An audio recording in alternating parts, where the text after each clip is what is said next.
Online ক্লাসে তোমাদের স্বাগত জানাচ্ছি। আজকে তোমাদের বিজ্ঞান সপ্তম শ্রেণীর বিজ্ঞান বইয়ে সপ্তম অধ্যায় শক্তির ব্যবহার নিয়ে আলোচনা করবো আজকে। প্রিয় শিক্ষার্থীরা, তোমরা সপ্তম অধ্যায় শক্তির ব্যবহার উল্টাও 66 পৃষ্ঠা হচ্ছে 66 পৃষ্ঠা 66 পৃষ্ঠা উল্টাও।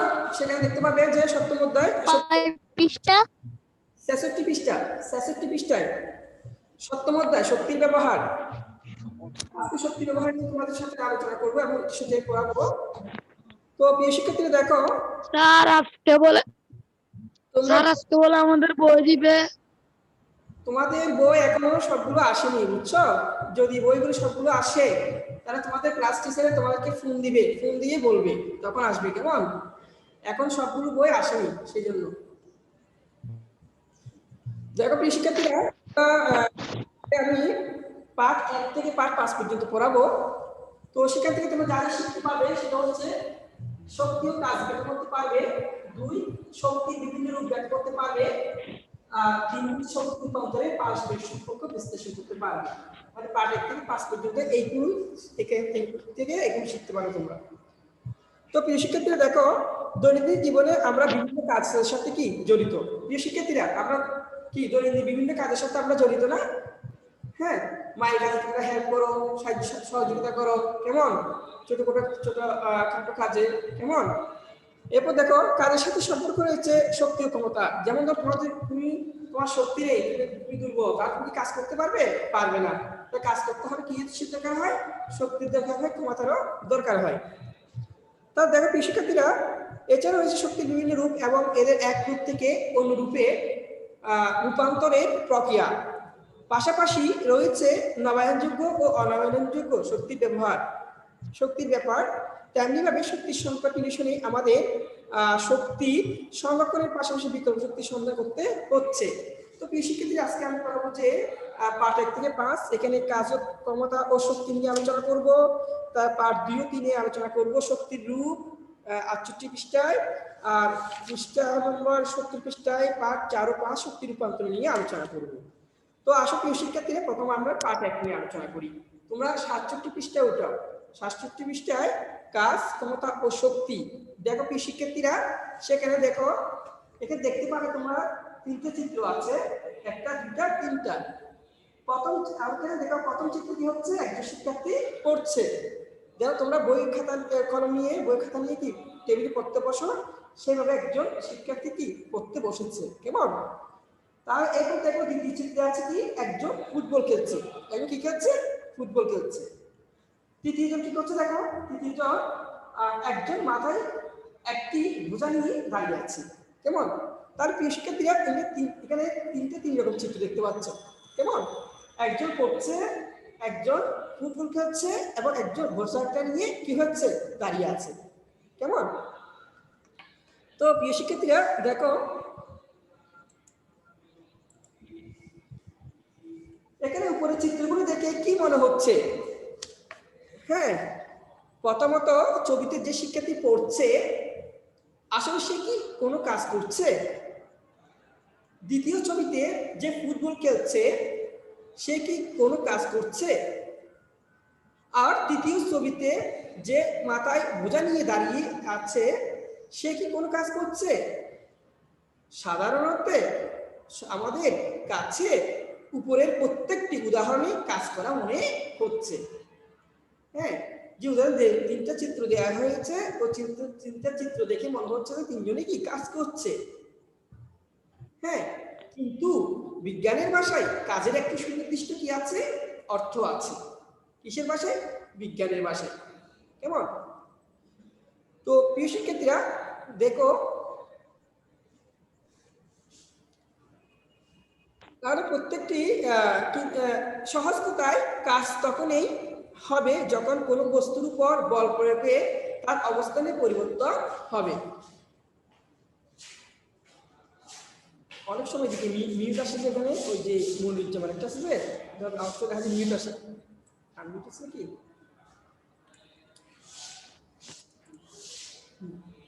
তার বিষয়টি দেখো, কিন্তু বিজ্ঞানের ভাষায় কাজের একটি সুনির্দিষ্ট অর্থ আছে। সহজ কথায় কাজ তখনই হবে যখন কোনো বস্তুর উপর বল প্রয়োগে তার অবস্থার কি হবে পরিবর্তন হবে। প্রিয় শিক্ষার্থীরা এই লাইনটা নিচে তোমরা আন্ডারলাইন করো। দেখো কাজ তখনই হবে যখন কোনো বস্তুর উপর বল প্রয়োগে তার অবস্থান পরিবর্তন হবে। এই লাইনটা নিচে তোমরা আন্ডারলাইন করো। এবার দেখো তাহলে উপরের উদাহরণ থেকে দেখা যায় যে শিক্ষার্থী পড়ছে তার কোনো অবস্থান পরিবর্তন হচ্ছে না। তাহলে আমি এর আগে কি একটা কাজের সংজ্ঞা কি পেয়েছিলাম, কাজ তখনই হবে যখন কোনো বস্তুর উপর বল প্রয়োগ করে অবস্থার কি হবে বল প্রয়োগ করলে অবস্থা কি হবে পরিবর্তন হবে। যেমন ধরো তুমি একটা টেবিলকে যদি এক জায়গা থেকে অন্য জায়গায় নিয়ে যাও তাহলে তোমাকে কি করতে একটা বল প্রয়োগ করতে হবে না, কারণ সেটা একটা কাজ হবে।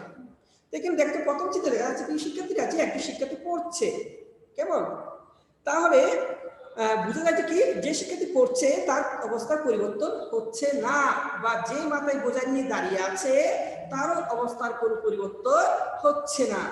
প্রিয় শিক্ষার্থীরা দেখো এক নম্বর চিত্র হচ্ছে কি একজন শিক্ষার্থী পড়ছে, আর দ্বিতীয় চিত্রে কি দেখতে পাচ্ছ তোমরা ৬৭ পৃষ্ঠায় যে একজন মাথায় একটি বোঝা নিয়ে দাঁড়িয়ে আছে।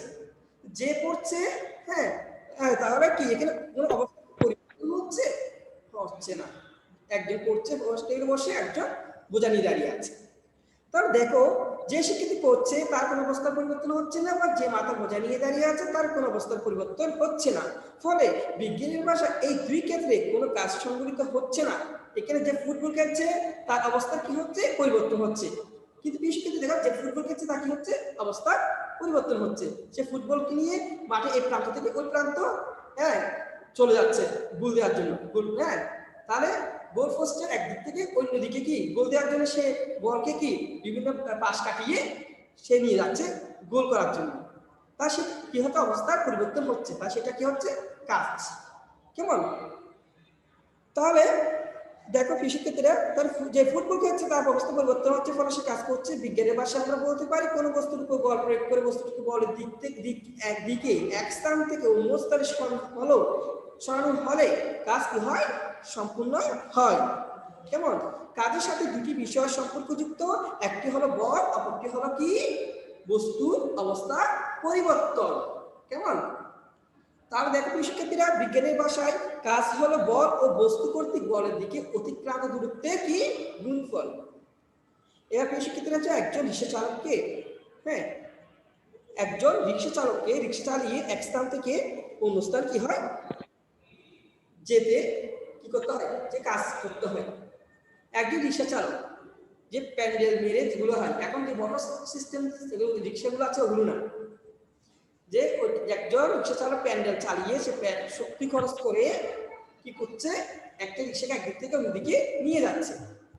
কেমন তো প্রিয় শিক্ষার্থী দেখো বলছে একজন রিক্সা চালককে রিক্সা চালিয়ে এক স্থান থেকে অন্য স্থানে যেতে কাজ করতে হয়।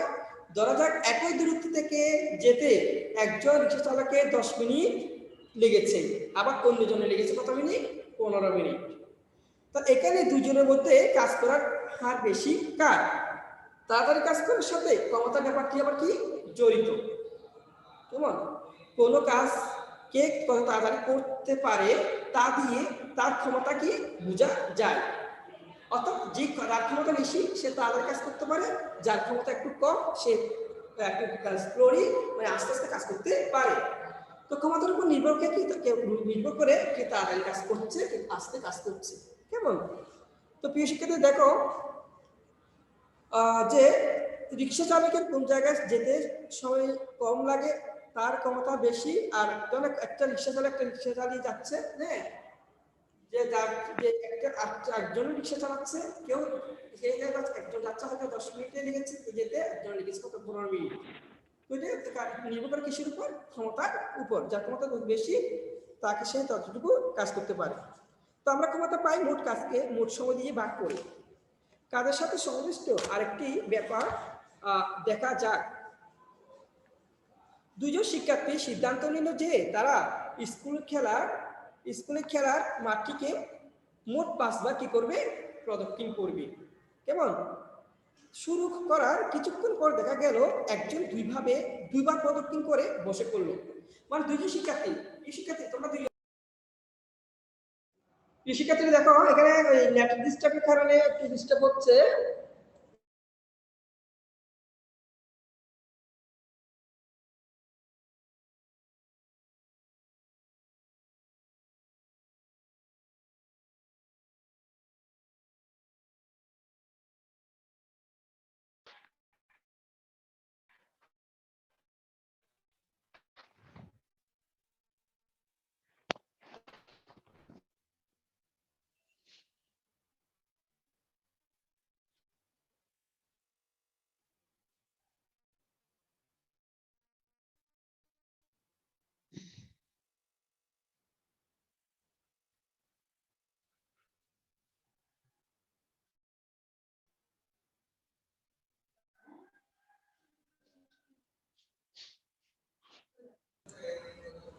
তো এখানে দেখো এখানে আমরা কাজ করার সামর্থ্যকে বিবেচনা করব। এদের মধ্যে যে দুবার প্রদক্ষিণ করার পর বসে পড়লো সে কাজ করার সামর্থ্য ফুরিয়ে কি ফেললো, আর যে 5 বারই প্রদক্ষিণ করলো তার কাজ করার সামর্থ্য কি বেশি।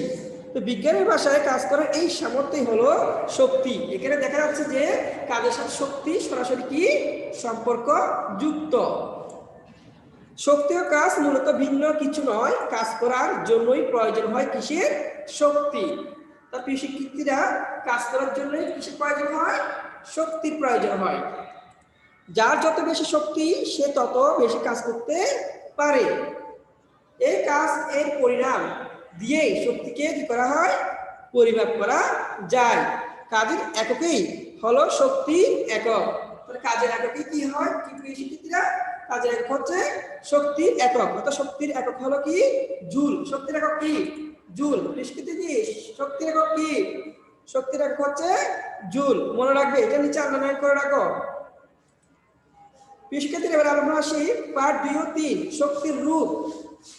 আমাদের কাজ করার সামর্থ্যের জন্য যে শক্তির প্রয়োজন হয় তা আমরা কোথা থেকে পাই, এটা আমরা সকলেই হয়তো জানি যে পৃথিবীতে সকল শক্তির উৎস হলো কি সূর্য।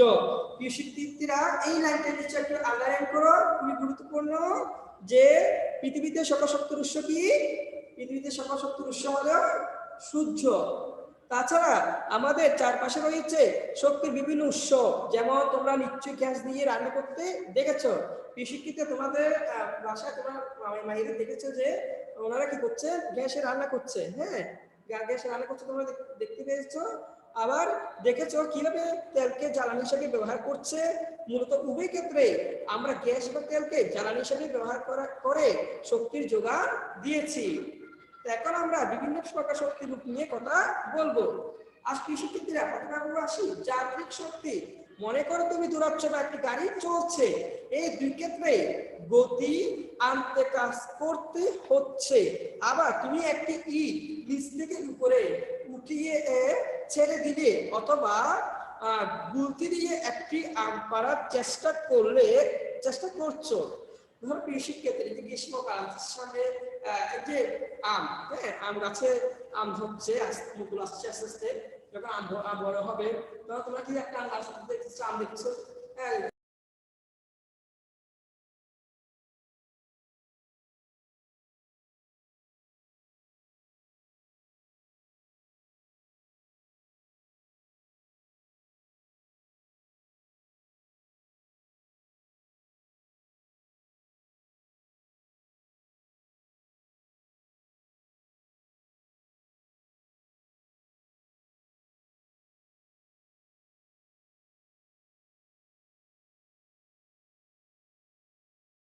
এক ধরনের শক্তি।